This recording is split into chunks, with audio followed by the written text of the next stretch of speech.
Alhamdulillah, Alhamdulillahilladzi hadana bi'abdihil mukhtari man da'ana ilaihi bilidni wa qad nadana labbaika ya man dallana wa hadana. Allahumma fasalli wa sallim ala sayyidina Muhammad نورك الساري ومددك الجاري واجمعنا به في كل أطوارنا وعلى آله وصحبه يا نور. أما بعد, Hadratul Kiram, para habaib, para kiai, para asatid, para guru-guru ngaji, para tokoh masyarakat semuanya, terutama saudara kami Sayyid Al-Ustadz Ahmad Ridho dan Muhammad Haikal ibn Habib Faisal bin Ali bin Abdullah Al-Hamid, hadirin hadirat semua rahimakumullah. Alhamdulillah, malam hari ini kita kembali dikumpulkan oleh Allah Subhanahu wa taala dalam majlis yang mulia ini. Semoga majlis demi majlis merupakan penyebab bertambahnya keimanan dan mahabbah kita kepada Allah dan kepada Rasulullah sallallahu alaihi wasallam, sehingga bertambah umur, bertambah keberkahan apa yang kita rasakan, dan semakin kita menjadi manusia yang lebih baik daripada hari-hari yang sebelumnya.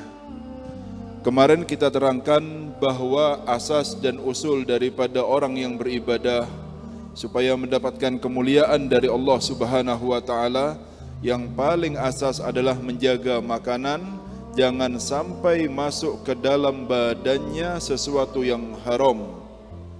Karena seseorang memakan makanan yang haram apabila sedikit, kami terangkan kemarin, maka 40 hari amal ibadahnya tidak diterima oleh Allah Subhanahu wa taala. Maka apabila banyak, maka dia akan masuk ke dalam sabda Rasul sallallahu alaihi wasallam, kullu lahmin nabata min sukhtin an-naru aula bih. Setiap makanan, setiap daging yang tumbuh dari makanan yang haram, maka dia lebih berhak masuk ke dalam neraka daripada surganya Allah Subhanahu wa taala. Setelah kita memperbaiki makanan kita dan yakin benar bahwa apa yang kita makan 100% halal, barulah kita mulai melangkah untuk beribadah kepada Allah Subhanahu wa taala. Karena ketahuilah bahwa innal akhirata lahiyal hayawan law kanu ya'lamun.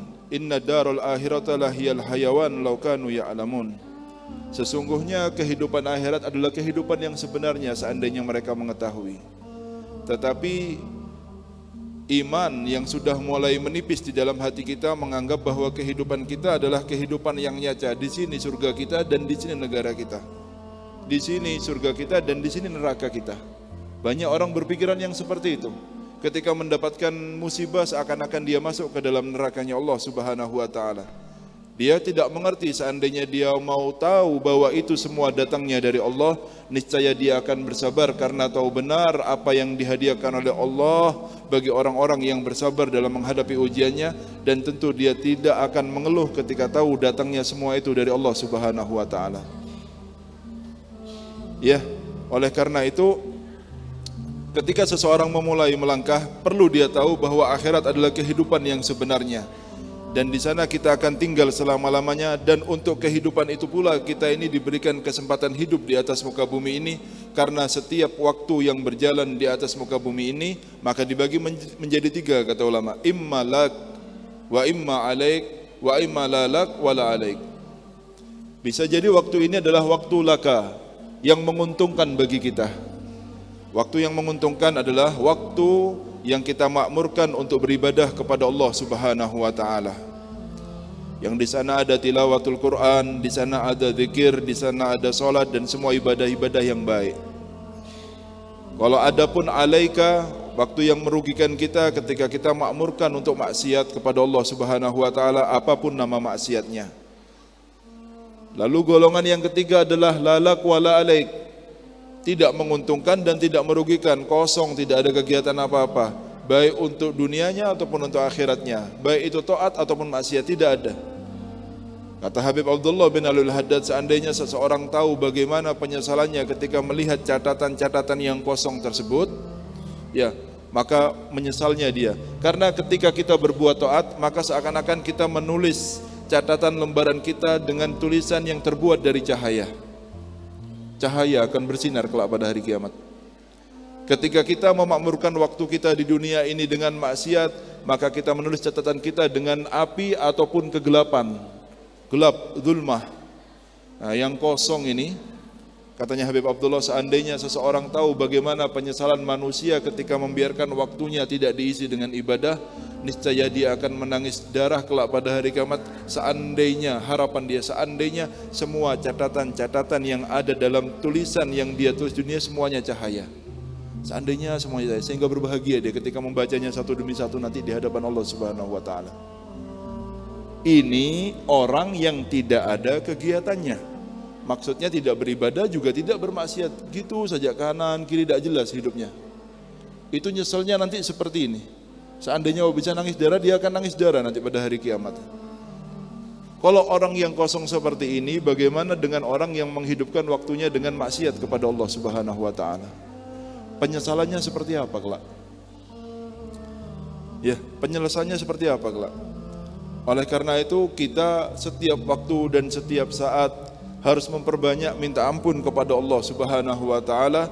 Kita akan masuk ke dalam sabda Rasul sallallahu alaihi wasallam, tuba liman wujida fi sahifatihi istighfaran katsira. Beruntung manusia yang kelak pada hari kiamat mendapatkan dalam catatan-catatan amalnya istighfar yang sangat banyak sekali. Karena itu yang akan menghapus kegelapan-kegelapan yang kita lakukan ketika kita hidup di atas muka bumi ini. Oleh karena itu kita perlu tahu mahalnya waktu yang Allah berikan kepada kita semuanya. Karena terkadang orang tidak tahu kadar kehidupan kecuali setelah meninggal dunia. Sama seperti orang yang tidak tahu kadar kesehatan kecuali dia sedang sakit. Orang tidak tahu ketika dia mendapat keluasan rezeki kecuali ketika dia sempit di dalam rezekinya. Dan semuanya gambaran seperti itu. Oleh karena itu kita jangan sampai terlena di dalam kehidupan dunia ini, karena kematian tidak menunggu kita sadar, tidak menunggu kita taubat, tidak menunggu kita semangat di dalam ibadah kepada Allah Subhanahu wa taala. Semua akan datang kepada kita tepat pada waktunya sesuai dengan perjanjian yang kita lakukan ketika kita berusia 4 bulan di dalam kandungan ibu kita semuanya. Allahumma shalli ala Muhammad. Oleh karena itu ada orang-orang yang beruntung, dia tahu betul harga daripada umur sehingga menjadi orang-orang yang dekat kepada Allah Subhanahu wa taala. Dia bukan malaikat, tetapi dia manusia biasa sama seperti kita. Tetapi tahu bahwa jarak penghalang di antara dia dengan Allah dan dia dengan Rasulullah sallallahu alaihi wasallam dan dia dengan para nabi dan orang-orang soleh adalah hawa nafsu yang ada dalam dirinya, sehingga dia melawan hawa nafsunya. Ini hakikat daripada mujahadah yang sebenarnya. Mulai dari hal-hal yang kecil, diantaranya dikurangi makannya, dikurangi tidurnya, ya diperbanyak wiritannya, dan hal-hal yang seperti ini bisa membuat seseorang semakin bercahaya hatinya. Oleh karena itu Al-Habib Abdullah bin Alwi Al-Haddad, beliau berkata dalam kitab Adab Sulukil Murid, beliau berkata, "I'lam, ketahuilah, anna awwala tariqi sabrun wa akhiruha syukrun." Bahwa pertama kita harus punya satu sifat yang namanya sabar. Ya, nanti setelah kita tahu hasil dari sabar itu, baru tahu kita makna daripada bersyukur kepada Allah Subhanahu wa taala setelah kita menyaksikan hasil dari kesabaran kita yang dahulu kita tanam di awal perjalanan kita. Sabar itu berbagai macam, bukan hanya sabar ketika dapat musibah. Sabar untuk istiqomah dalam ibadah juga merupakan bagian daripada sabar. Sabar untuk tidak bermaksiat kepada Allah. Orang kepingin maksiat, siapa yang tidak kepingin? Punya hawa nafsu. Tapi sabar ditahan badannya untuk tidak bermaksiat, ini juga bagian daripada sabar. Sabar ketika mendapatkan musibah juga bagian daripada sabar. Ketahuilah, kata Habib Abdullah, bahwa jalan pertama untuk menjadi orang yang dekat sama Allah adalah sabar. Ya, sabar diperumpamakan kalau iman adalah kepalanya, maka tidak ada iman orang yang tidak mempunyai kesabaran. Karena dalam Islam ini ada kewajiban-kewajiban yang butuh untuk sabar dalam istiqomah seperti sholat dan lain sebagainya. Sabar. Paham ya? Akhiruha syukrun. Akhirnya nanti kita akan bersyukur ketika melihat hasil daripada apa yang kita tanam dari rasa sabar yang kita lakukan di awal perjalanan kita. Awaluha ana wa akhiruha hana. Yang pertamanya kesulitan demi kesulitan, dan harus seperti ini. Ya, kalau tidak tahu Allah ini, kalau tidak menguji kita, dari mana tahu akan kebenaran keimanan kita? Karena itu harus ada kesulitan dulu supaya Allah tahu bahwa kita benar-benar sungguh-sungguh di dalam keimanan kita. Setelah ujian demi ujian, baru nanti akhiruha hana, akan kebahagiaan demi kebahagiaan yang akan datang kepada kita semuanya. Inna ma'al usri yusra, itu sudah jalannya. Harus ada usr baru ada yusr. Harus ada kesulitan baru akan ada kemudahan. Dan seperti itu memang langkahnya. Sehingga seseorang ketika datang kesusahan, baik apapun namanya, baik itu datangnya dari penyakit, ataupun susah daripada rezeki, masalah dari keluarga, dari tetangga dan lain sebagainya, jangan pernah mengeluh, karena itu Allah sedang ta'arruf kepada kita, mengenalkan dirinya kepada kita. Ketika Allah melihat kesungguhan hambanya, maka kita akan dijadikan orang-orang yang dekat kepada Allah Subhanahu wa ta'ala. Kembali kita ulangi perkataan guru kita dan sering kita ucapkan, seandainya pahala sabar ditampakkan oleh Allah, niscaya manusia akan mengantri untuk diuji oleh Allah Subhanahu wa ta'ala. Ujian yang dahulu kita banyak keluhkan, seandainya kita mengetahui pahala sabar yang diberikan oleh Allah ketika mendapatkan musibah, niscaya orang mengantri untuk diuji oleh Allah Subhanahu wa ta'ala, untuk mendapatkan musibah demi musibah ketika dia ditampakkan pahala sabar. Yang Allah Subhanahu wa ta'ala berfirman, innama yuwaffas sabiruna ajrahum bighairi hisab. Ya, akhiruha hana, akhirnya adalah kebahagiaan demi kebahagiaan. Awwaluha ta'abun wa nasab. Pertama, orang kepingin dekat sama Allah ya harus capek dulu, harus usaha dulu. Tanpa usaha tidak mungkin, hayal. Ya, akhiruha fathun wa kasbun wa wasulu ila nihayatil arab. Nanti akhirnya akan dibukakan pintu, maksudnya dibukakan pintu akan didekatkan menjadi orang-orang yang dekat sama Allah Subhanahu wa ta'ala. Ya, sampai kepada tujuan puncaknya, yaitu berkumpul dengan orang-orang yang mulia di bawah bendera Rasulullah sallallahu alaihi wasallam. Yang dimaksud adalah tujuan mulia, wa dzalika ma'rifatullah wal wusul ilaihi wal unsu bihi wal wuquf fi karimi hadratih ma'al malaikatihi baina yadayhi. Yang dimaksud orang yang wusul ataupun sampai kepada Allah ketika dia dimulakan dengan ma'rifat. Ma'rifat itu mengenal. Orang tidak ada yang kenal sama Allah, mungkin dia kenal dengan satu sifat atau nama-namanya Allah Subhanahu wa ta'ala yang dia agungkan, dia tahu betul apa artinya. Faham ya? Ya, dan sampai dia itu dapat kenikmatan di dalam duduknya sama Allah, dia sekarang mulai sudah tahu rasanya cinta kepada Allah Subhanahu wa ta'ala. Ketika seperti ini, dia akan selalu ditemani dengan malaikat-malaikatnya Allah Subhanahu wa ta'ala.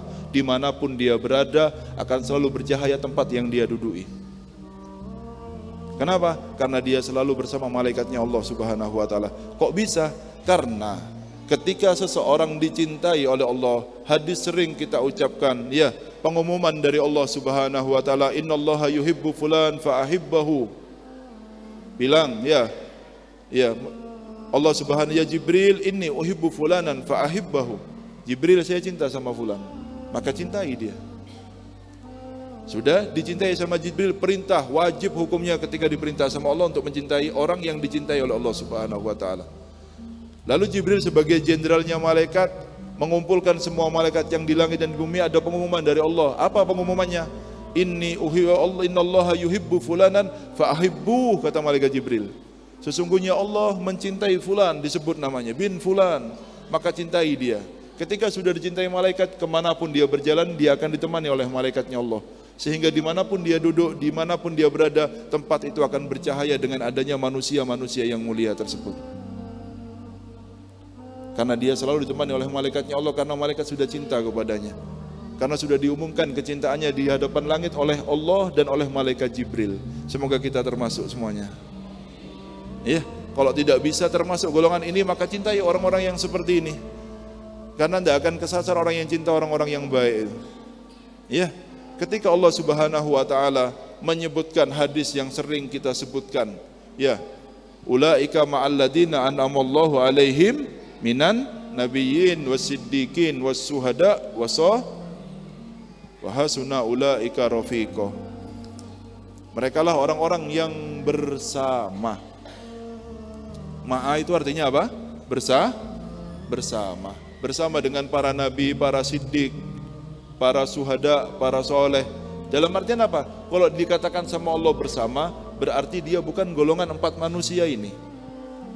Kalau dikatakan sama Allah bersama 4 golongan ini, berarti dia bukan 4 golongan dia bukan orang soleh, dia bukan siddiq, dia bukan syuhada, tetapi dibarengkan. Dengan apa?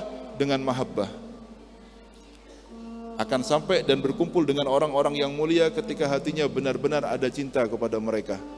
Dikatakan ma'a bersama berarti dia bukan 4 golongan manusia ini, tetapi dikumpulkan bersama mereka karena ada rasa cinta kepada mereka. Walaupun dengan sedikitnya amalnya, banyaknya maksiatnya, tapi cinta tidak bisa dibohongi. Ketika Allah menyaksikannya, maka dia akan dikumpulkan dengan orang-orang yang dicintainya ketika di dunia. Amin Allahumma. Maka itu hati-hati ya, jangan sampai cintanya kepada orang-orang kafir dan fasik dan kekagumannya kepada orang-orang kafir dan fasik lebih besar daripada kekagumannya kepada orang-orang yang ahli ilmu dan orang-orang yang soleh. Kita banyak cinta kepada fulan, tapi paling besar, mayoritas, harus kecenderungan hati kita ini lebih banyak kepada orang-orang yang baik dan dicintai oleh Allah Subhanahu wa taala. Tetapi yang jadi musibah besar ini kalau dia itu lebih cenderung hatinya cinta kepada orang-orang yang dimurkai oleh Allah, wa iyadzubillah. Pemain bola kah, artis kah, bintang film kah, baik itu mancanegara ataupun di dalam negeri, kepengin kehidupannya seperti kehidupan artis yang dia itu dibenci, yang dia mungkin tidak sholat 5 waktunya, yang kehidupannya mungkin banyak dengan hal-hal yang diharamkan sama Allah. Kita mengidolakannya, ya ingin gaya hidup kita seperti gaya hidup mereka. Nah ini namanya mulai ada cinta di sana. Wa iyadzubillah, walaupun banyak ibadahnya dikumpulkan dengan yang dicintai pada hari kiamat nanti. Lihat di kamarnya anak-anaknya, posternya yang dipasang siapa? Posternya Habaib sama Kiai apa posternya Cristiano Ronaldo dipasang? Apa Lionel Messi? Apa pemain-pemain bola yang agamanya Yahudi, Nasrani, dan lain sebagainya? Lagi mana kalau dikumpulkan sama mereka nanti pada hari kiamat?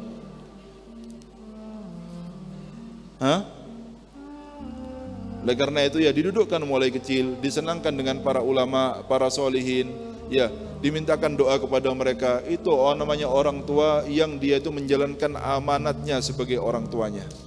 Faham ya? Oleh karena itu, ya,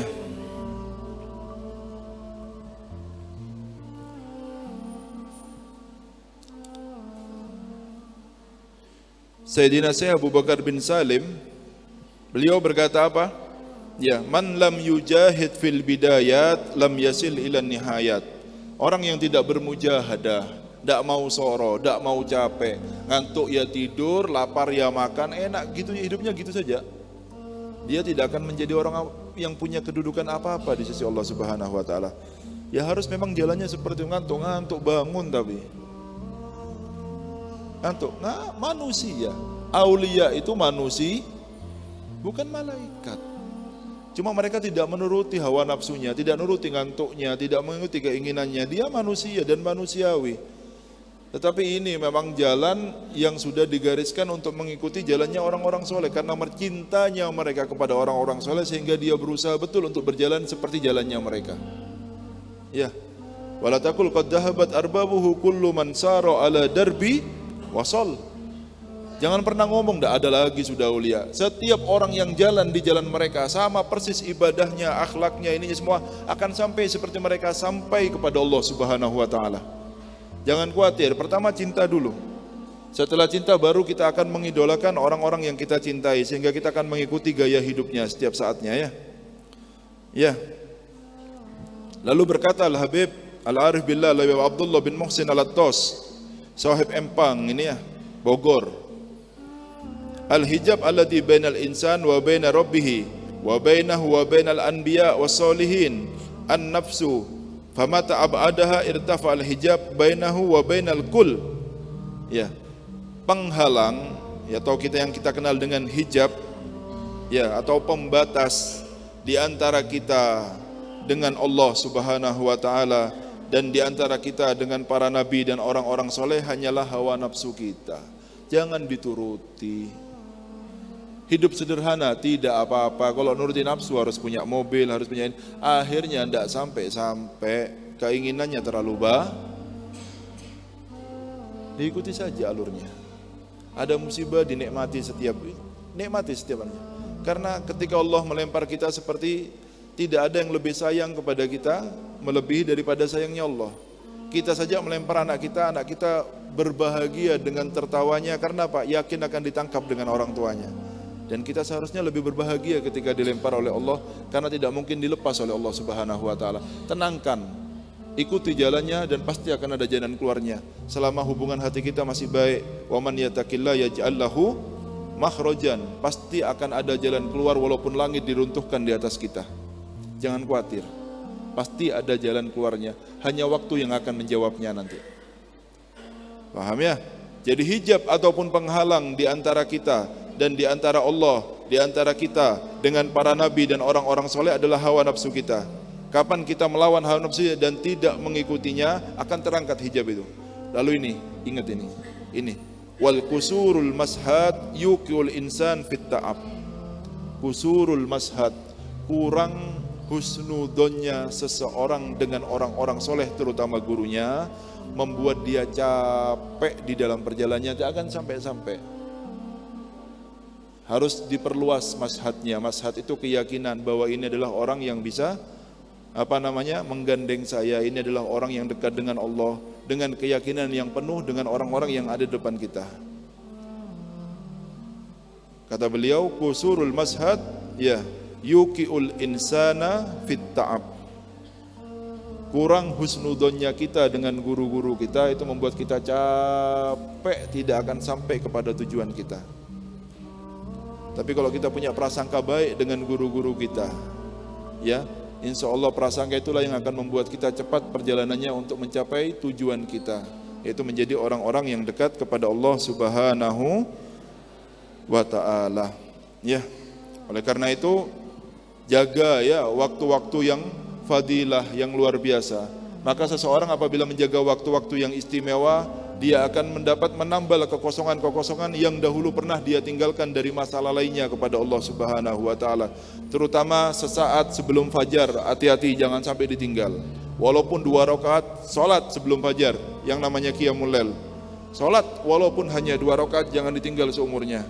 Sebisa mungkin, kecuali kalau memang manusia dan manusiawi mungkin tertidur bukan karena unsur kesengajaan, tetapi niat sebelum tidur harus ada dipasang. Supaya seandainya kita bangun ketika subuh, paling tidak niat kita yang akan membawa kita mendapatkan pahala orang-orang yang bangun ketika malam. Dan ketika fajar sampai dia isyraq harus dijaga. Setelahnya silahkan lakukan kegiatan duniawi Anda, bebas, tetapi waktu ini jangan ditinggal. Ini waktu pagi dan waktu sebelum maghrib, walaupun hanya membaca wirdul latif. Datang waktu maghrib sampai isya dijaga. Setelahnya silahkan Anda sibuk dengan kehidupan dunia kita, dunia sampean semuanya. Tetapi 4 waktu ini jangan sampai pernah ditinggal, karena ini merupakan hadiah dari Allah Subhanahu wa ta'ala. Banyak malaikat yang menyaksikan naik dan turun pada waktu 4 mulia ini. Sesaat sebelum sholat fajar, ketika sholat fajar sampai dia isyraq, dan sesaat sebelum maghrib, di antara maghrib dan isya. Sehingga firman Allah Subhanahu wa ta'ala, tatajafa junubuhum anil madaji'i yad'una rabbahum khaufan wa tama'an wa mimma razaqnahum dan lain sebagainya. Tatajafa junubuhum itu ya orang yang menjauhkan punggungnya daripada tempat tidurnya. Maksudnya adalah orang-orang yang mulia adalah orang yang dia itu menghabiskan waktunya untuk ibadah pada waktu maghrib dan isya. Kapan waktunya? Maghrib dan maksudnya tatafajud. Sayyidina Abdullah bin Abbas dan para ulama mengatakan ini bukan waktu qiyamul lail, tapi waktu di antara maghrib dan isya. Maka alangkah baiknya sebagai orang tua ya yang baik, jangan sampai menghidupkan TV-nya, jangan ngasih HP kepada anaknya walaupun anaknya tidak beribadah, minimal melihat orang tuanya ibadah pada waktu yang mulia ini. Sudah orang tuanya tidak ibadah, anaknya dihidupkan TV keras-kerasan pada waktu maghrib sampai isya. Dan sampean kalau bertamu kepada habaib dan kiai, jangan sampai main ketika maghrib dan itu mau dibuka no pintu salah, tidak dibuka no pintu salah, akhirnya salah semua nanti.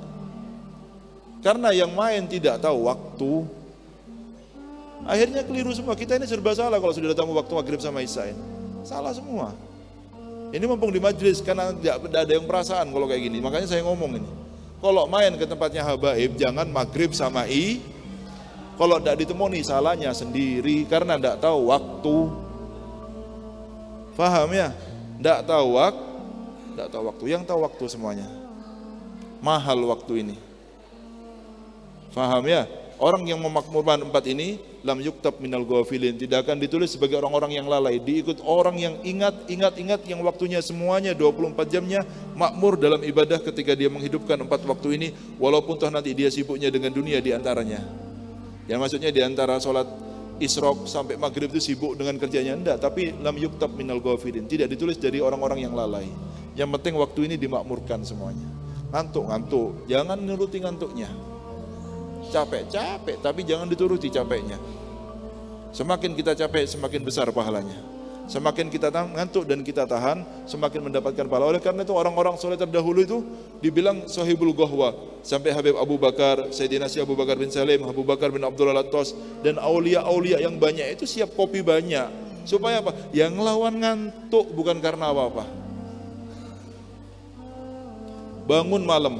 Dulu Al-Habib Alwi bin Abdullah Sihabuddin, ya, ini Ainut Tarim, pemimpinnya orang-orang Tarim. Katanya Habib Muhammad, katanya Habib Abdullah kakek ana, kalau sudah jam 1 bangun dia malam. Jam berapa bangun? Jam 1. Kalau sejam 2 itu sudah hampir lari mau ke masjid. Ya Allah, ta'akhirna qiyamul lail katanya. Terlambat ini qiyamul lail, sudah jam 2. As-samas alaina ya auladana katanya. Ini sudah matahari, sudah dekat sama kita ini. Ya apa kok sampai jam 2 baru sembahyang ini? Allah. Kalau kita ngomong tidak bisa seperti itu.